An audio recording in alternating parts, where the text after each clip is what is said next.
ہر طرح کی تعریفات اللہ احکم الحاکمین کے لیے ہے۔ وہ ہمارا خالق و مالک و رازق و شہنشاہ ہے، واحد القہار ہے، ہر عیب سے مبرہ ہے، تسبیح و تحمید کے لائق صرف اور صرف وہی تنہا یکتا ہے۔ اور درود و سلام سید الانبیاء، امام الانبیاء، خاتم النبیین، ختم الرسل، سید ولد اعظم جناب محمد الرسول اللہ صلی اللہ علیہ وسلم کی ذات گرامی پر ہے۔ اللہ رب العزت نے جناب رسول کریم علیہ الصلوات والسلام کو ہم انسانوں کی رشد و ہدایت کے لیے مبعوث فرمایا ہے، اور یقیناً وہ شخص کامیاب و کامران ہے جس نے جناب رسول اللہ صلی اللہ علیہ وسلم کو اپنی اس مختصر زندگی میں بھی اپنے لیے نمونہ بنایا۔ یقیناً وہ شخص اس زندگی میں بھی جو ختم ہونے والی ہے کامیاب ہوگا، اور یقیناً آخرت کی زندگی جو ابداً آباد ہمیشہ ہمیشہ رہنے والی ہے، اس میں بھی یقیناً وہ کامیاب و کامران ہوگا۔ محترم سامعین کرام، خطبہ مسنونہ میں سورۃ الحشر کی ایک آیت کریمہ میں نے آپ کے سامنے تلاوت کی ہے، جس میں اللہ رب العزت ارشاد فرماتے ہیں کہ جو تمہیں تمہارا رسول صلی اللہ علیہ وسلم دے دے، جس کام کے کرنے کا حکم رسول اللہ صلی اللہ علیہ وسلم دے دے، اس کام کو کر لو، وہ عمل لے لو، وہ حکم لے لو، وہ امر لے لو، اور جس سے وہ منع فرما دے اس سے رک جاؤ۔ تو اس بنیاد پر ہم نے گزشتہ خطبہ جمعۃ المبارک میں قرآن و سنت کی روشنی میں یہ تعلیمات حاصل کی تھیں کہ ہم اپنے معاشرے کو ریاست مدینہ کی شکل میں کس طرح تبدیل کر سکتے ہیں، اور مدینے کی گلیوں گوچوں میں وہاں جناب رسول اللہ صلی اللہ علیہ وسلم کے تربیت یافتہ صحابہ کی زندگی کیسی ہوا کرتی تھی۔ تو اس امر کو اگر ہم بچوں کی تربیت میں شامل کر دیں تو یقیناً یہ بچے جن کی ہم علی منہاج النبوہ نبوی منہج پر تربیت کریں گے، یقیناً جب یہ بچے بڑے ہوں گے تو ہمارے معاشرے کو اسی رخ لے کر جائیں گے، وہی ہمارا معاشرہ تصویر پیش کرے گا جو جناب رسول اللہ صلی اللہ علیہ وسلم کے مدینے کا ریاست کا جو منظر تھا، جو تصویر تھی، جو صحابہ کرام رضوان اللہ علیہم اجمعین کی تربیت تھی۔ صاف شفاف، رحم دلی والا، محبت والا، ایک دوسرے کے کام آنے والا، نرمی والا، اور حلاوت سے بھرا ہوا، ایک دوسرے کی قدر والا، ایک دوسرے کو ترجیح دینے والا، اور ایک دوسرے سے بغض کو ختم کرنے والا، خوشیاں دینے والا، مسرتیں بکھیرنے والا، اور لوگوں کے لیے آسانیاں پیدا کرنے والا، وہ ہمارا اللہ کے فضل سے معاشرہ ہوگا جب ہم اپنے بچوں کی اس نہج پر تربیت کریں گے جس پر جناب رسول اللہ صلی اللہ علیہ وسلم نے اپنے صحابہ کی تھی۔ تو اس سلسلے میں ہم اخلاق الطفل المسلم، ایک مسلمان بچے کا اخلاق کیسا ہونا چاہیے، اس موضوع پر ہم رسول اللہ صلی اللہ علیہ وسلم کی احادیث کو سماعت فرما رہے ہیں تاکہ ہم اپنے بچوں کی اس منہج پر تربیت کر سکیں جو حقیقی ریاست مدینہ کی تصویر پیش کرنے والا ہے۔ تو محترم سامعین کرام، اس کی 4 احادیث اور 4 نقطے ہم نے گزشتہ خطبہ جمعۃ المبارک میں سماعت فرمائے تھے۔ آج کے اس مختصر وقت میں ہم ان نقاط کو مزید سمجھنے کی کوشش کریں گے۔ تو التعاون، باہمی ایک دوسرے کے ساتھ تعاون کرنا، مل جل کر بیٹھنا، ایک دوسرے کے لیے آسانی پیدا کرنا، ایک دوسرے کے کام آنا، یہ بھی ایک اخلاق کا اعلیٰ معیار ہے۔ اور اگر ہم اپنے بچوں میں اس چیز کو پیدا کر دیں کہ میرے بیٹے، میرے بچے، میری بیٹی، میری صاحبزادی، تم نے ایک دوسرے کے کام آنا ہے، ان کی خیر اور بلائی کے معاملے میں تعاون کرنا ہے، تو یقیناً ہمارا یہ معاشرہ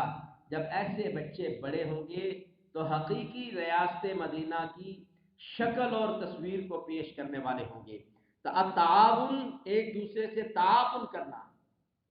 آئیے رسول اللہ صلی اللہ علیہ وسلم کی صحیح بخاری کی 481 نمبر حدیث، 481 نمبر حدیث، جناب رسول اللہ صلی اللہ علیہ وسلم نے فرمایا المؤمن للمؤمن کالبنیان، ایک مومن دوسرے مومن کے لیے ایک عمارت کی مانند ہے۔ اللہ اکبر، ایک مومن دوسرے مومن کے لیے ایک عمارت کی مانند ہے۔ یشد بعضہ بعضا، عمارت کی بعض دیواریں دوسری دیواروں کو مضبوط کرنے والی ہیں۔ ایک عمارت، اس کا ایک حصہ عمارت کے دوسرے حصے کو مضبوط کرنے والا ہے۔ آپ اس کی مثال اس طرح سمجھ لیجیے، اگر یہ ہماری دائیں جانب والی، بلکہ یہ دائیں جانب والی اگر دیوار بن جاتی اور یہ اکیلی تنہا کھڑی رہتی اور دوسری دیواروں کو اس کے ساتھ نہ ملایا جاتا تو کبھی بھی یہ مسجد کے حال کا منظر نہ بنتا۔ وہ علیحدہ چیز نظر آ رہی ہوتی اور یہ علیحدہ ہوتی، اور اس کی علیحدہ کی کوئی حیثیت نہ ہوتی اور ان دیواروں کی علیحدہ اپنی کوئی حیثیت نہ ہوتی۔ اس لیے اس دیوار کے ساتھ ان دوسری دیواروں کو ملا دیا گیا ہے،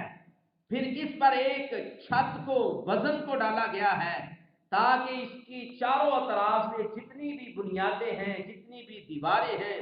وہ ساری مضبوط رہیں، ایک دوسرے کے ساتھ جڑی رہیں۔ یہ ہے المؤمن للمؤمن کالبنیان، کہ ایک مومن دوسرے مومن کے لیے ایک عمارت کی مانند ہے۔ یشد بعضہ بعضا، اس کا ایک حصہ دوسرے کو مضبوط کرنے والا۔ اور اگر اسی بات کو ہم اپنے گھر میں لے جائیں، باپ وہ ایک عمارت ہے اور بیٹے یہ اس کے بعض حصے ہیں، اور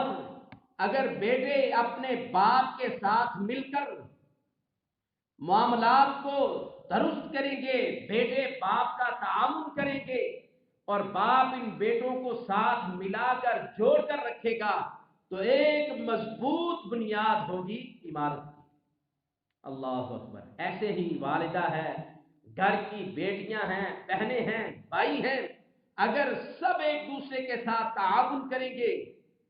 ہر معاملے میں، محبت میں، نرمی میں، سخاوت میں، ایک دوسرے کی تربیت میں، تو ہمارے گھر کی عمارت بہت مضبوط عمارت ہوگی۔ اللہ اکبر۔ یہ تو ہم نے معاشرے میں بھی دیکھا ہے، لوگ کسی سے لڑنے سے پہلے اس کی برادری، کنبے، قبیلے کو دیکھتے ہیں کہ اس کے ساتھ کتنے لوگ چلنے والے ہیں۔ اگر اس کی برادری کے گھر کے افراد اس کے ساتھ چلنے والے ہیں تو بڑے سے بڑا متکبر شخص بھی ڈرتا ہے کہ یار یہ تو سارے ایک مٹھی کی مانند ہیں، ایک بنیاد اور عمارت کی مانند ہیں، تو ان کو میں چھیڑوں گا، لڑوں گا، جھگڑوں گا تو میں تو ان سے پورا نہیں آ سکتا، اس لیے وہ اپنے ارادوں کو ترک کر دیتا ہے۔ تو اس لیے اخلاق الطفل المسلم، مسلمان بچوں کا اخلاق اس بنیاد پر ہونا چاہیے اور اس کا یہ معیار ہونا چاہیے التعاون، کہ ایک مسلمان وہ دوسرے مسلمان کا تعاون کرنے والا ہوگا، اور ایک مومن دوسرے مومن کے لیے ایک عمارت کی مانند ہے، تو پھر اللہ کے فضل سے کوئی اسلام کا دشمن اس عمارت کو نہ گرا سکتا ہے نہ نقصان پہنچا سکتا ہے۔ یہی ہماری کمزوری ہے۔ دنیا کے اندر بہت زیادہ مسلم ممالک ہونے کے باوجود آپس میں ایک بنیاد اور ایک عمارت کا منظر پیش نہ کرنا، یہی وجہ ہے کہیں ہم عراق میں کٹے جا رہے ہیں، فلسطین میں پیٹے جا رہے ہیں، شام میں جلائے جا رہے ہیں، افغانستان میں مارے جا رہے ہیں، برما میں کاٹے جا رہے ہیں، کشمیر میں ہمیں مارا جا رہا ہے۔ الغرض پوری دنیا کے مسلمانوں کی جو ایک گھر کی ایک عمارت کی تصویر تھی اس کو بکھیر دیا گیا۔ اور اگر ہم اپنے بچوں کے ذہن میں یہ بات بٹھائیں کہ المؤمن للمؤمن کالبنیان، کہ مومن تو ایک دوسرے مومن کے لیے عمارت کی مانند ہے، یشد بعضہ بعضا، اس کا ایک حصہ دوسرے حصے کو مضبوط کرتا ہے، یہ عمارت تب ہی قائم اور دائم رہتی ہے، تب ہی یہ مضبوط ہوتی ہے جب اس کے ساتھ اس کی شاخیں مل جائیں، دوسرے حصے مل جائیں، وگرنہ تنہا چھت بھی کسی چیز پر نہیں ڈالی جا سکتی، تنہا دیوار بھی کھڑی کر کے اس کو عمارت کا نام نہیں دیا جا سکتا، تنہا دیواریں کھڑی کر کے اس میں اپنی رہائش کو قائم نہیں کیا جا سکتا، کیونکہ اس کو ابھی مکمل ہی نہیں کیا گیا۔ اس لیے المؤمن للمؤمن کالبنیان یشد بعضہ بعضا، مومن مومن کے لیے ایک عمارت کا نقشہ ہے، عمارت کے مانند ہے، اس کا بعض حصہ بعض کو مضبوط کرتا ہے۔ پانچویں چیز جو ہم نے اپنے بچوں میں شامل کرنی ہے ان کی تربیت میں، وہ التعاون، ایک دوسرے کے ساتھ تعاون کرنا ہے، ایک دوسرے کے لیے نرمی کو پیدا کرنا ہے۔ آئیے مسلمان بچوں کی تربیت میں، ان کے اخلاق میں جو ہم نے چھٹی چیز داخل کرنی ہے وہ ہے الرحمہ، رحم دلی، نرمی، دل کی نرمی، سخاوت، لطافت، یہ چیزیں ہم نے اپنے بچوں کی تربیت میں شامل کرنی ہیں۔ اور اگر ہم اس انداز سے اپنے بچوں کی تربیت کریں گے تو سب سے پہلے تربیت کرنے والوں کو اس کا فائدہ ہوگا، اس گھر میں فائدہ ہوگا جس گھر میں اس تربیت کو کیا جائے گا۔ رسول اللہ صلی اللہ علیہ وسلم کی حدیث صحیح بخاری کی 6011 نمبر، اس میں جناب رسول اللہ صلی اللہ علیہ وسلم نے فرمایا، کہا، اور سیدنا حضرت نعمان بن بشیر رضی اللہ تعالیٰ عنہ اس حدیث کے راوی، رسول کریم صلی اللہ علیہ وسلم نے فرمایا، ترى المؤمنین فی تراحمہم، رسول کریم صلی اللہ علیہ وسلم نے فرمایا تم مومنوں کو آپس میں ایک دوسرے کے ساتھ رحمت، نرمی کرنے والے پاؤ گے، رحمت والے پاؤ گے، نرمی کرنے والے پاؤ گے، وتوادہم، ایک دوسرے سے محبت کرنے والے پاؤ گے۔ اور آگے رسول اللہ صلی اللہ علیہ وسلم نے فرمایا وتعاطفہم، ایک دوسرے سے لطافت، نرم مزاجی، انتہائی نرم مزاجی کرنے والے پاؤ گے۔ اللہ اکبر۔ اور پھر رسول اللہ صلی اللہ علیہ وسلم نے فرمایا وتعاطفہم کمثل الجسد اذا اشتكى عضوا تداعى له سائر جسده بالسهر والحمى، رسول اللہ صلی اللہ علیہ وسلم نے فرمایا اس کی بنیاد، اس کی مثال ایسے ہے کمثل الجسد، جیسے ایک جسم کی مثال ہے۔ رسول اللہ صلی اللہ علیہ وسلم نے فرمایا، اے نعمان بن بشیر رضی اللہ تعالیٰ عنہ کہہ رہے ہیں، میں نے رسول اللہ صلی اللہ علیہ وسلم سے یہ سنا کہ نبی علیہ السلام نے فرمایا تو لوگوں کو ایسے دیکھے گا، مومن لوگوں کو ایسے دیکھے گا، وہ ایک دوسرے سے بہت زیادہ محبت کرنے والے، بہت زیادہ رحم دلی کرنے والے، اور بہت زیادہ ایک دوسرے کے ساتھ نرم خوئی سے پیش آنے والے۔ لطافت کا مطلب ہے نرم خوئی، انتہائی عاجزی ان کی ساری، کسی کے لیے نرمی پیش کر دینا، اپنی قربانی دے دینا، خود کو جھکا لینا۔ رسول اللہ صلی اللہ علیہ وسلم نے فرمایا اس کی مثال پتہ کیسے ہے؟ کمثل الجسد، ایک جسم کی مانند اس کی مثال ہے۔ کیا ایک جسم کیسے ہو سکتا ہے؟ فرمایا رسول اللہ صلی اللہ علیہ وسلم نے اذا اشتكى عضوا، جب ایک جسم میں سے جسم کا ایک حصہ کسی چیز کا شکایت کرتا ہے، تکلیف کی شکایت کرتا ہے، رسول اللہ صلی اللہ علیہ وسلم نے فرمایا تداعى له سائر جسده، تو سارا جسم اس کا تکلیف میں ہوتا ہے۔ جسم کا ایک حصہ جب شکایت کرتا ہے تو اس ایک حصے کے شکایت کرنے کی وجہ سے، جسم کے ایک حصے کی تکلیف کی وجہ سے سارا جسم اس کا بے چین ہو جاتا ہے، تکلیف میں ہوتا ہے۔ اور رسول اللہ صلی اللہ علیہ وسلم نے فرمایا بِالسَّحَرِ، پھر وہ اس کی تو نیند ہی اڑ جاتی ہے اس تکلیف کی وجہ سے۔ جسم کے ایک حصے میں تکلیف ہوتی ہے، لیکن ممکن ہے وہ تکلیف آنکھ میں ہو، سر میں ہو، کان میں ہو، ناک میں ہو، ہاتھوں کی کسی ایک انگلی میں ہو، پاؤں کی انگلیوں میں سے کسی ایک انگلی میں ہو، یا پنڈلیوں میں ہو، ران میں ہو، پیٹ میں ہو، کمر میں ہو، یا چوکلوں میں درد ہو، جسم کے ایک حصے میں درد ہوتی ہے، اشتکا سائر الجسد، وہ تکلیف تو ایک جسم کے حصے میں ہوتی ہے لیکن سارا جسم تکلیف سے بھرا ہوا ہوتا ہے۔ اور ہوتا کیا ہے؟ سارا جسم بخار زدہ ہو جاتا ہے۔ رسول اللہ صلی اللہ علیہ وسلم نے فرمایا اس تکلیف کی وجہ سے بالسحر، اس کی تو نیند ہی اڑ جاتی ہے۔ اور فرمایا رسول اللہ صلی اللہ علیہ وسلم نے والحمى، نیند بھی اڑ جاتی ہے اور اس کو بخار بھی چڑھ جاتا ہے۔ یہ ہے ایک جسم کی مثال، اور اسی مثال کو ہم رسول اللہ صلی اللہ علیہ وسلم کے فرمان کے مطابق مسلمانوں پر لگائیں۔ فرمایا ترى المؤمنین فی تراحمهم وتوادهم وتعاطفهم،